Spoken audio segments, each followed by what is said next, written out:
Hello everyone and welcome to another video. Seeing as two of my very favourite things in the world are books and art, I thought why not do a video about both of those things combined. So here today is my art book collection video. I'm really excited to be bringing this to you guys today. If you've watched my Japanese art supply haul, you're going to recognise a couple of these books, but all the other ones I haven't shown on this channel before. So without further ado, let's jump straight into the video. I'm going to lump all of the first group of books together because they're all made by the same people and they are my Studio Ghibli art books. I have quite a number of these books. Alright, the first one isn't technically an art book, it is actually a picture book. Mad Men, I think it was having a sale, and by the time I finally found out about the sale, all of their decent art books were gone. So all that was left were these picture books.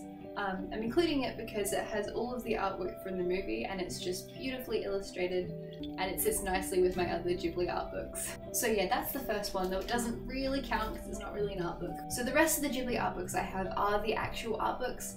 They include like the little sketch thumbnails and the character designs and notes from the animators and Miyazaki himself, and I absolutely love collecting these.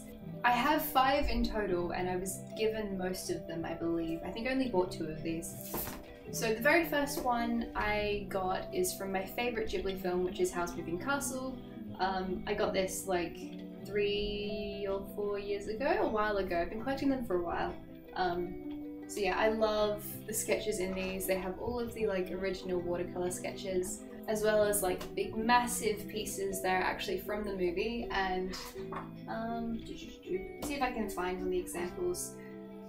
And they have some of the landscapes that were actually painted in poster paint, which is kind of like acrylic, but it is quite different. And basically they used to animate on top of like these hand-painted landscapes.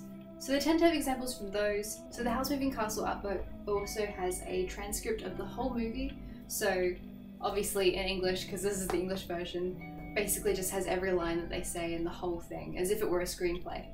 I'm pretty sure Tyler got this one for me for a birthday or for Christmas or something. I can't quite remember because it was years ago, because this was the very first one I got. The next one was most certainly a gift. I know that Tyler got this one for me because it is the collector's edition of the Totoro art book.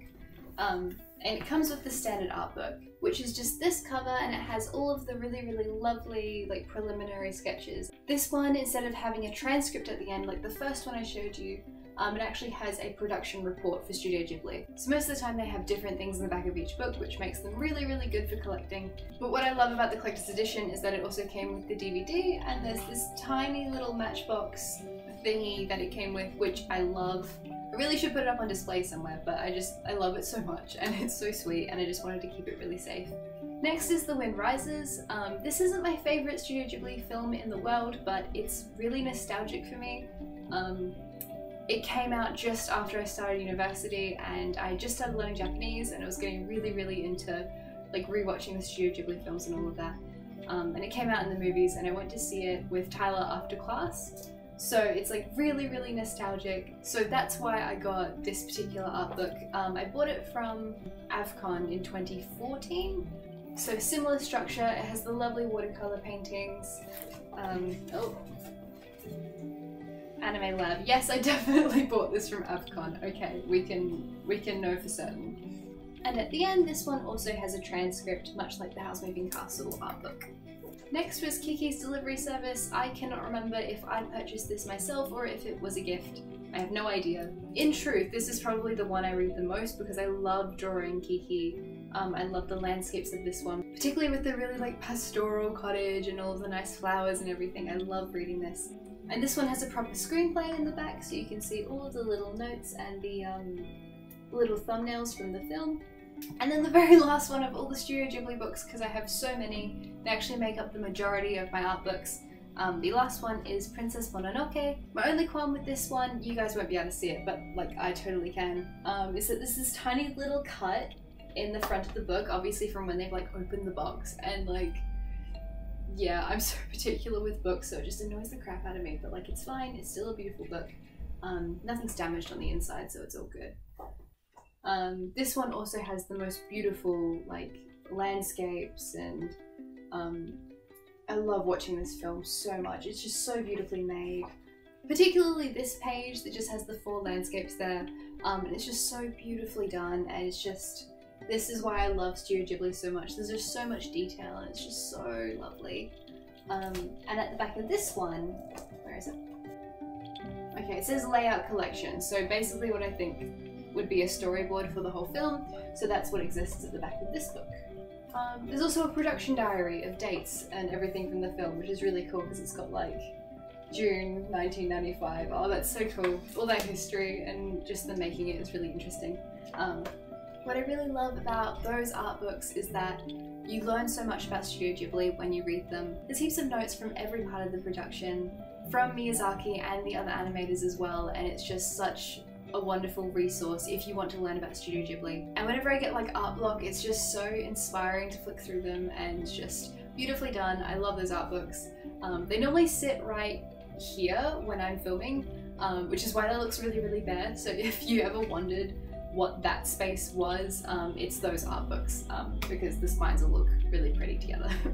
So the next art book is actually from a video game, and this is the Tomb Raider art book. Tomb Raider is my favorite video game franchise of all time. I've played like all of the games.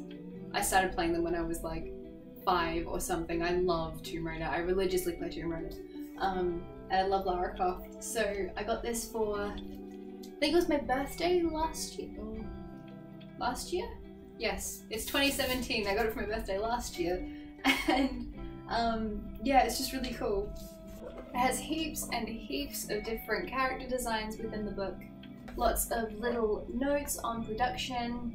Heaps of little references from the game. So this is from the most recent Tomb Raider, which is good because the Tomb Raider before that I didn't like nearly as much. Like, I'm really liking this particular Tomb Raider, which is The Rise of the Tomb Raider. It's excellent reading if you like going into like the background of the game, if you like to know stuff about the lore and production and all that kind of stuff. Yes, I love Tomb Raider. I love it so much, so I love this book. The next one I think we bought the day after Christmas 2 years ago. We got it from Dimmicks at some point anyway, and this is just a book on character design. I particularly love this one because it's dense on both examples and writing. It's particularly awesome if you're wanting to learn more about character design. So it goes through different stages and techniques of developing characters. It's really quite in depth, and it also goes through a number of different styles with character design. It's not just like one style. It's not just the author's style, so that's pretty good. So I quite love reading this for the theory behind it.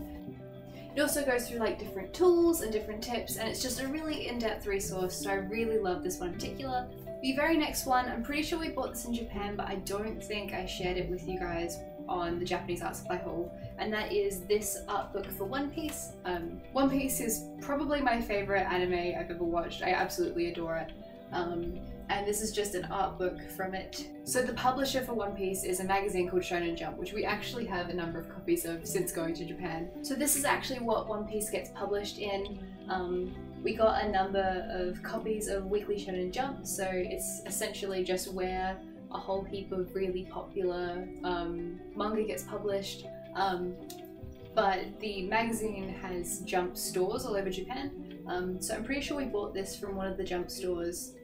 In particular the one that was next to Universal Studios. I think that's where we got this one from. But basically it's just a compilation of different like posters and stuff. And it shows different arcs as well, so it's not just like one arc specific. So obviously this one's from Water 7. So this one's just a full poster here, so that's Sanji cooking hot dogs. What else? It also shows some further character design like in the back of the book, which is particularly awesome because I love like seeing how things are made.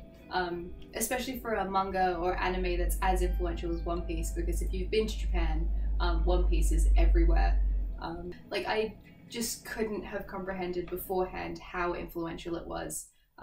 It was just insane. But yeah, this is a really cool little art book.